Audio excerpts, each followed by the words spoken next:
Ladies and gentlemen, I know it's been a little bit of time since The Last of Us Season 2 ended, but unfortunately I had pneumonia while that happened, so I had no time at all to get a video out, which is something I really wanted to do that I think I made very clear. I still wanted to talk about it even if I missed it, so that's the point of this video. And the thing is, because I'm so late, you guys know everyone and their mother has posted about this season being garbage. So you already know what I'm going to say about it. I did not like this season at all, which may be a bit of a surprise for the people who watched some of my early reviews for season 2, because I had started off saying the first episode was alright, but that the second episode was a masterpiece, and in a lot of ways I do still hold that opinion. But that's it. Like, that's actually it. There is nothing else about this season that was good. It feels like they spent their entire budget on that episode and that episode only, because what we got after that episode was just atrocious. So, I know, obviously this is a very controversial season, because in the game, this was a very controversial move. Joel, in the game and in the show, was a fan favorite. It was kind of like Glenn from The Walking Dead or something like that. Not to go into spoilers of what happens there, but like, you have your fan favorites and then things happen, and it's not right. Whatever. The point I'm trying to make is, obviously everyone knows that when they went to do that decision with Joel, that it wasn't going to go well on screen, because in the game it didn't go well there either. But for people who played the game, obviously it was a little bit of a better pill to swallow, because we knew that was coming. Anyway, so with that out of the way, we all knew that was going to happen. I think they did it really well though on screen, so I don't think that that's that much of the problem.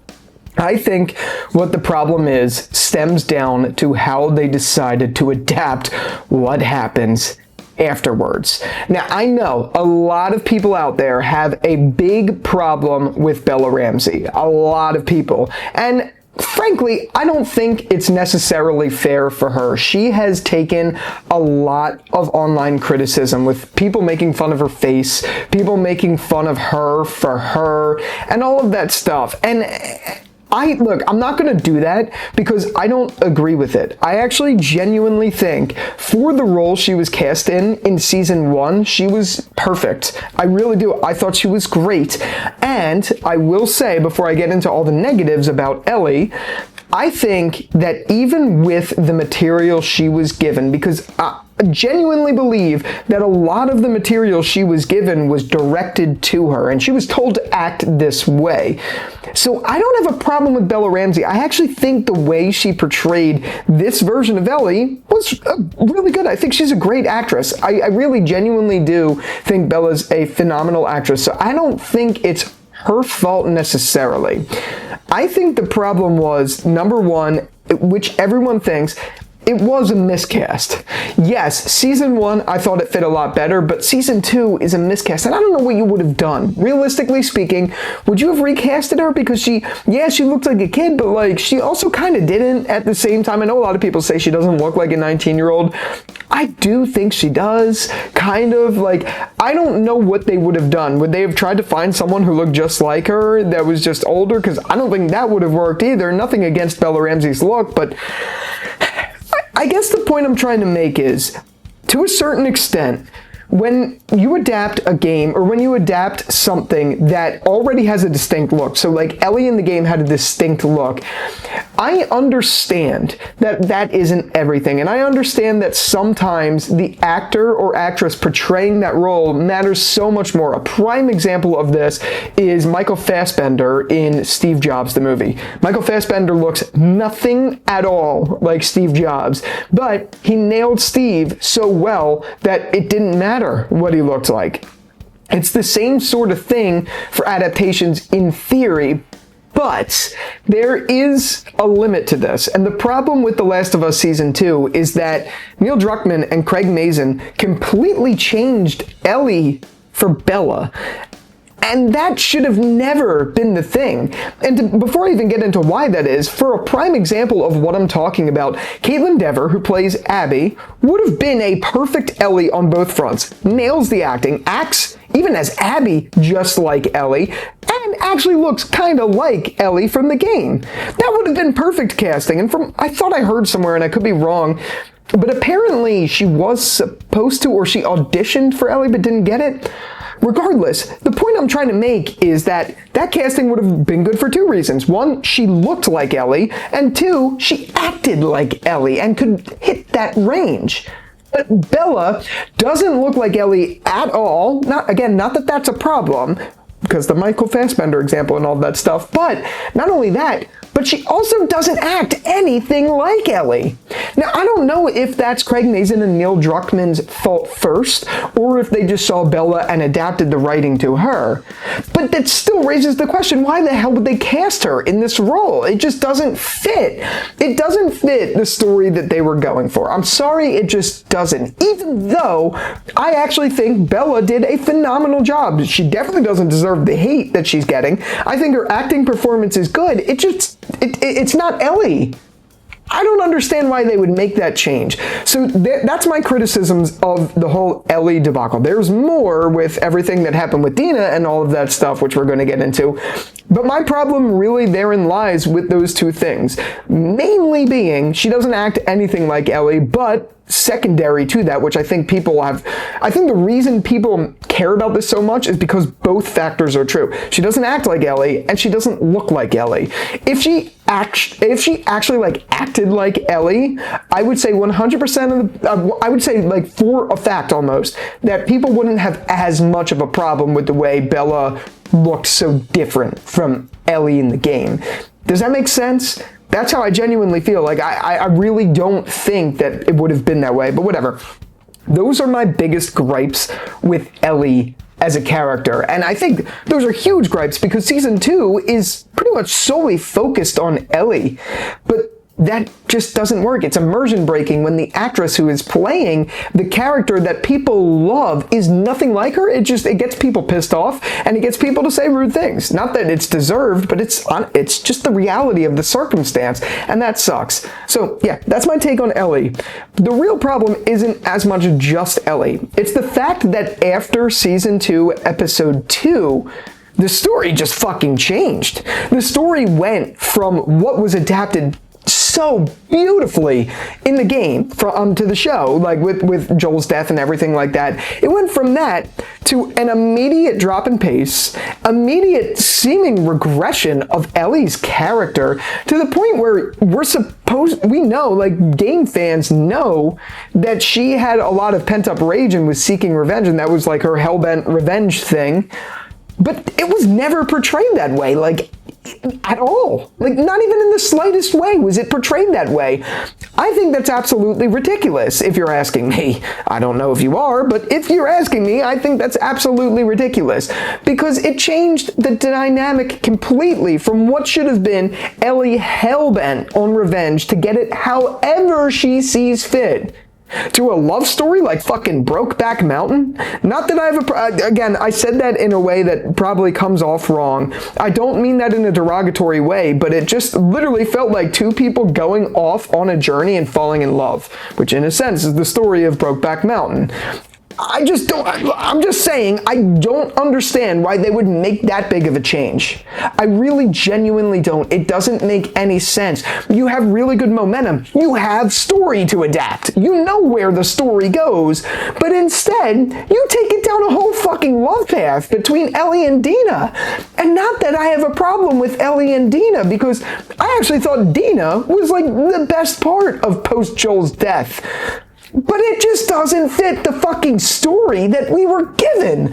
We were given a story that was supposed to be based in revenge. I know I said that a million times, but it's true. That's what this story was. That's what it was supposed to be. But instead, we got a fucking love story the episode after. And that went on for 3 episodes. Then we got this love story that just felt so out of place with the tone. It was just tonal whiplash. And I think that's what made it so much worse. And I don't understand why the writers did this. They had a really good foundation to work with. Say what you want about The Last of Us Part 2, whether you loved it or hated it. It doesn't really matter. They had a foundation there. And if their goal is to tell that story, why would they spend so much time focusing on a love story that frankly no one cares about? Because people really want the true story that this game had. That is one of the best stories ever. But we didn't get that. And that's what really sucks. And again, I'm going to apologize for the third time. I know that Brokeback Mountain analogy probably came out a little wrong, but like, I guess the point I'm trying to make with it is it was such tonal whiplash from what we got that it just changed everything.